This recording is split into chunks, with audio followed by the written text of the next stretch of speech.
Hi folks, today we're going to look at a couple of things. We'll look at exponential equations again, and then we'll take a look at inverses, finding the equations of inverses of exponential and logarithmic functions. So I've got a couple of warm-up questions up here. If you want to pause the video and just try at least letter A, and then unpause and you can look at the solution.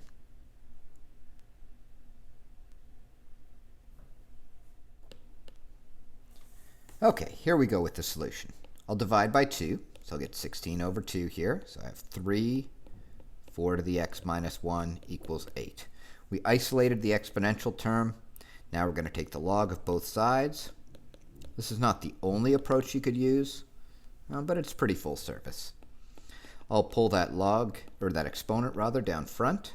So I'll have 4x minus 1 times log 3 equals log 8. And then I'll divide both sides by log 3, because I just want to get 4x minus 1 on its own. Next, I'll head to the calculator and figure out what log 8 divided by log 3 is. So I get 1.892789. I'll keep a bunch of decimal places here.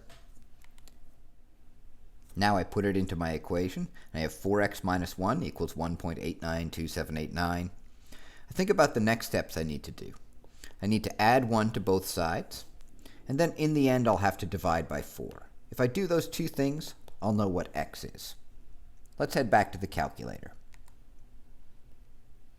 The number's already there. I'm going to add 1, press equals, and then divide by 4. To 3 sig figs, I get 0.723.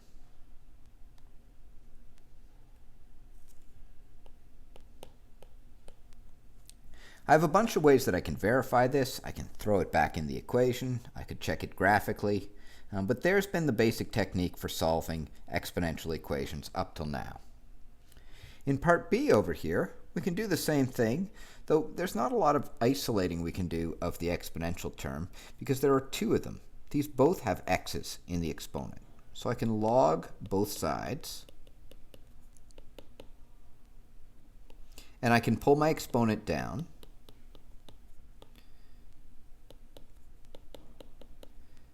But this looks like a bigger mess, right? I have x's on both sides. So today we're going to talk about what we'll do if we have x's on both sides and how we can still isolate x and solve the equation. So when we run into these exponential equations with multiple exponential terms, we've got a set of techniques that we can use that are going to make these solvable. We'll simplify as much as possible, and then we'll take the logs of each side. After that, we can use log laws to collect x terms on one side and constants on the other. We can remove x as a common factor, and that's really the sneaky part that's going to make this work and make it possible for us to solve. So I'm going to revisit the exact same question that we had just a second ago. We had 4 to the 2x minus 1 equals 3 to the x. It really is simplified as much as possible on this step, so we'll just log both sides. And that's what we started with just a minute ago. Log of 3 to the x. We can pull down those exponents, so we'll get 2x minus 1. I'm putting it in brackets here. And it's times log 4. And on the other side, we have x log 3. What we want to do next, because there are multiple x's, is actually expand this out. So I'm going to go 2x times log 4. That'll give me 2x log 4. And I'm going to go negative 1 times log 4. So I'm just expanding this out. That'll be negative log 4 equals x log 3. The reason I'm doing that is that I want to collect my x terms on one side. So it doesn't matter which side you decide to go with. I think I'm going to put my x's on the left, though it might have been a hair less work to put them on the right. So if I want my x's on the left, I'm going to have to get rid of this log 4 and send it to the other side. And I'm also going to have to get rid of this x log 3 on the right-hand side. And I just work that out. I get 2x log 4 minus x log 3 equals log 4. Just rearranging that equation. At this point, it doesn't look a whole lot better, but I can do this last sneaky bit. I can remove x as a common factor. So x is a common factor of the left-hand side. Even if I had more than just x as a common factor, I'd just take out x. And now I'm ready to go. I have x times 2 log 4 minus log 3, all in brackets, and then that's equal to log 4. At this point, I can get x on its own just by dividing by 2 log 4 minus log 3. And if I do it to one side, I do it to the other side, minus log 3. All right, so these will be gone, and I'll just have x equals. I just need to go to my calculator and work this out. Now, a word of warning. When you divide, you need to let your calculator know that it is dividing by all of this. So put it in brackets. If you have a really nice calculator, you can put it in as it looks here. Otherwise, use brackets. So we'll put it in the calculator. Let's imagine that we have a calculator that lets us put it in as a nice fraction. It should work out pretty well. 2 log 4 minus log 3. And that should... Let's try it without the fancy notation. So I'd have log of 4 divided by, I'd open brackets here, and I'd say 2 log 4. And it opened brackets for me because it's a Texas Instrument Styles calculator. So 2 log 4 minus log 3. You have to pay a little more attention if you're putting it in like this, or you can do it in small steps. But either way, we should get 0.828. And that should be our final answer. We can put it back in and check, and maybe we should. 4 to the 2x minus 1. Let's see, that would give us 4 to the power of 2 times 0.828. I'll do it with that little rounding error. Minus 1. Should give us this number. If I try it on the other side, 3 to the power of the exact same thing. Yeah, it balances out, little rounding error. Okay, so we can always check our equations by putting in the numbers and seeing if it balances them. Let's do one more that involves multiple exponential terms.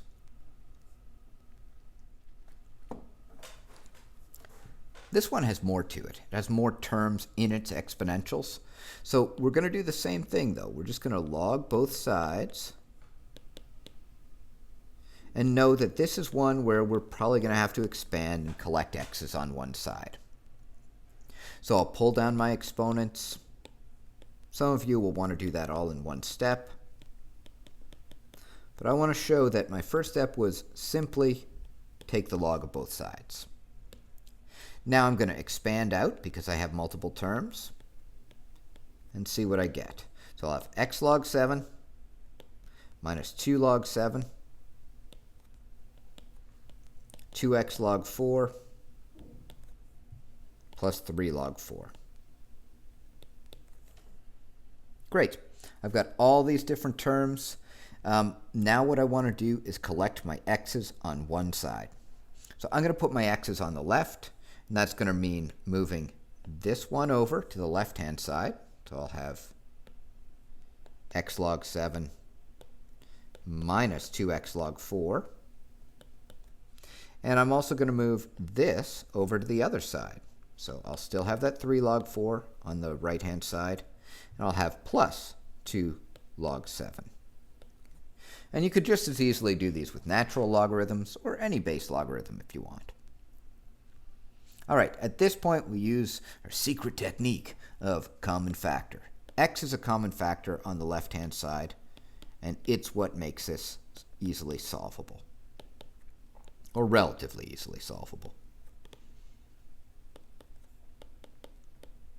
Once I take out that common factor, I can just divide. Now, it does look like a bit of a mess. So I'm going to divide by log 7 minus 2 log 4. When I put this in my calculator, I have to know that I'm dividing all of this by all of this. That's implied with the notation that we have here, but you need to be explicit when you tell your calculator that. Or you need to get a calculator that lets you put it in sort of textbook style. So I'll head over to the calculator and try this out. Okay, I've input it just like it is on the question. I'm going to press enter. I get an answer of negative 9.73 or 9.74 to 3 sig figs. If I were to put it in without the fancy notation, I'd need to start by opening brackets. And I'd go 3 log 4 plus 2 log 7. Okay. And then I'd get outside all those brackets. So that's my entire numerator there.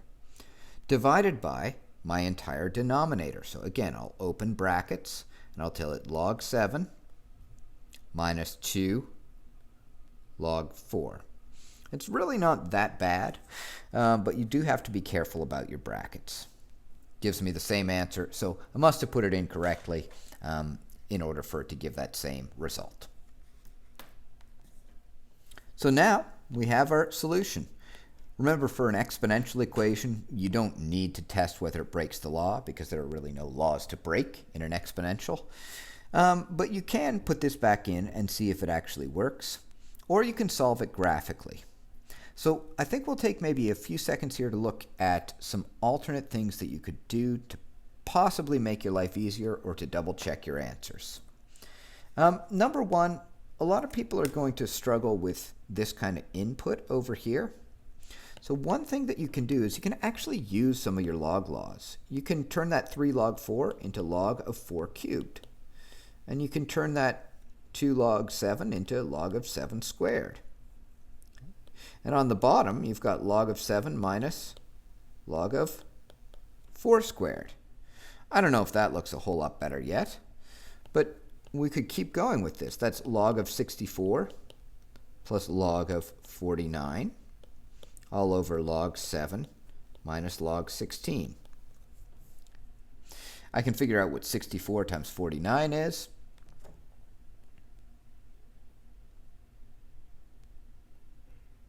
We get 3136. So really this is saying log of 3136 all over the log of 7 over 16. That's using on the top the product rule of logarithms, and on the bottom we happen to use the quotient rule because we had subtraction of logs. Now you might say, oh, that doesn't look a whole lot better, but it does save you from all those extra brackets. If I put that in, it should give me the same answer. Log of 3136 and divided by log of, what do we say, 7 over 16. Come on, big money, please be the same. Yep, same answer. Okay. Other things we can do. We can check our answers.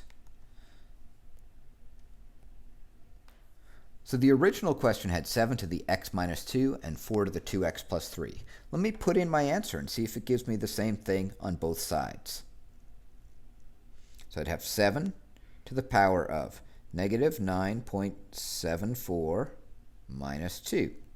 That's this number. It's a really small number, 1.19 times 10 to the negative 10. If I do it the same thing with 4 to the power of 2 times negative 9.74, there's going to be some rounding errors here, plus 3. I get pretty much the same thing, little rounding error. So that's a way to know that my answer is correct. Here's another way. We can solve every equation graphically. All you need to do is graph this side and graph this side. And to do that, we might want to go to Desmos. So I'm just going to graph each of these. Here's the graph of 7 to the x minus 2. Here's the graph of 4 to the 2x plus 3. And I'm just wondering, where do they meet? Now, of course, they're exponentials, so that means that they've got asymptotes at the x-axis. But eventually they should meet. Let's see, they're right on top of each other. And I actually know they should meet around 9.74, negative 9.74. Let's see.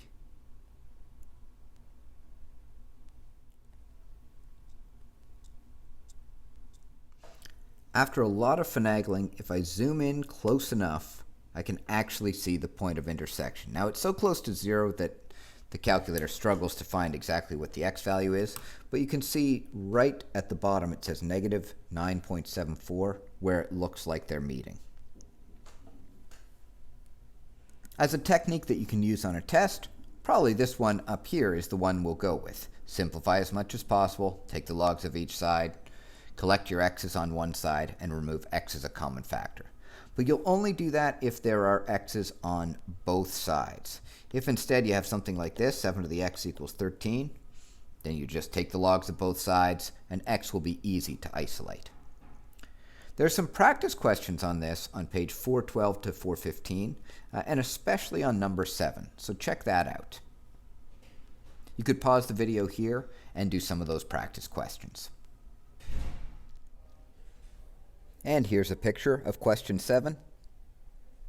And here are the answers.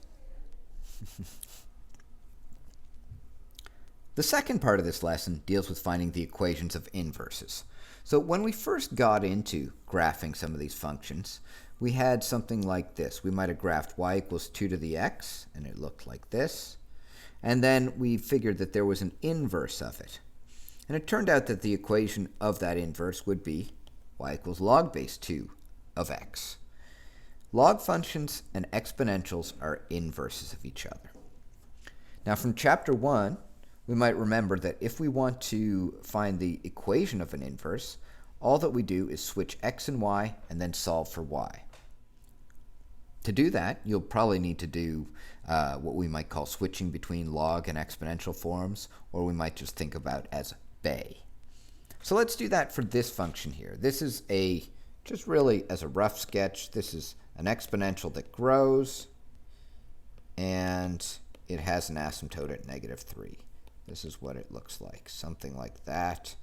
I haven't done the x-intercept very well, but that's its basic look. To find its inverse, I'll switch x and y as my first step. X equals 2 to the y minus 3. All right, now I'm going to bring that 3 over because I want to isolate y. Then one of the easiest ways, though not the only way, to get y on its own would be just to go into logarithmic form. It's always log of base answer equals exponent. So let's check it out here. The base would be 2. The exponent would be y. And the quote answer from the original one would be x plus 3. In other words, the inverse of this function is log base 2 of x plus 3. We can check both the original and the inverse out on Desmos. When I look at those two graphs together, they do indeed look like they are inverses of each other because they're reflections of each other in the line y equals x. You can see that if you tilt your head 45 degrees, they're reflections through that black line. Let's try one the other way around, where we start with a log function. So we're going to switch x and y, and we're finding the inverse here. So everywhere I had a y, I'll write an x. Everywhere I had an x, I'll write a y.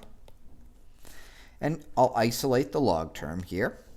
So x plus 2 equals log base 4 of y plus 3. If I want to break that y plus 3 out of the log, I'm going to have to switch to exponential form, or use bay. And if I want to do that, I would prefer to just write this the other way around so that I can use my acronym bay more efficiently. Base, answer, exponent. So the base is 4, the exponent is x plus 2, and the answer is y plus 3. In other words, y equals 4 to the x plus 2 minus 3. Remember, you can't combine that 2 and 3 because the 2 is up in the exponent. There's the equation of the inverse. You could sketch the original and the inverse together or get Desmos to graph them, and you'll see that they do look like inverses. Let's do another one that has more going on. So this one, we're once again just going to switch x and y for the equation of the inverse. So we get x equals 2 times 3 to the 5y minus 1 plus 4. We'll try and get y on its own, and we'll do the easy stuff first. We want to isolate that exponential, so I'm going to subtract 4 from both sides. I'm going to divide by 2. So x minus 4 over 2 equals 3 to the 5y minus 1. At this point, I've isolated the exponential. I can use Bay to get myself into log form. So it will be log of, let's see, base, answer, exponent. The base is easy. Base is 3. The exponent's easy. The exponent's 5y minus 1. And it's of this whole mess right here. Okay, well, we're actually pretty close to done. This one's going to look a little unpleasant. But we'll get log base 3 of x minus 4 over 2. I'll move that 1 over, and this is equal to 5y. Or in the end, I can divide by 5. I'll get log base 3 of x minus 4 over 2 plus 1 all over 5. That's the equation of the inverse. It's not super pretty to look at, but it does give us an expression that works.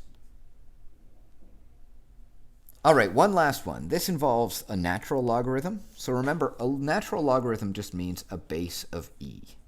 So that's going to be log base e of 3x plus 2. If we want the equation of the inverse, once again, we're just switching x and y. So I could write x equals ln of 3y plus 2. If I want to put this in exponential form or get y on its own, then I'm going to have to use switching to exponential form, or what we might call Bay. So we have ln of 3y plus 2 equals x. I'm going to write it in that order so that I can see my base, my answer, and my exponent. So again, natural logarithm implies a base of e. So the base is e here, the exponent is x, and the result or answer is 3y plus 2. Now I'm just going to get y on its own.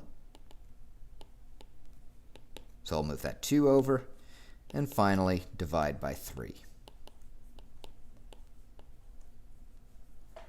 That gives us an expression for the inverse of this function, and just because it worked in e didn't make it any harder. We had a natural log, so we have a base of e in the inverse.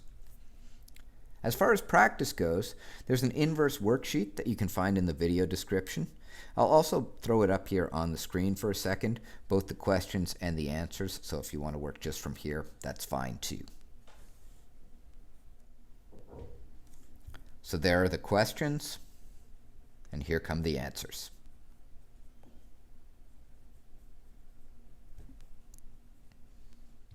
Good luck with the material, and let me know if you have questions. Take care.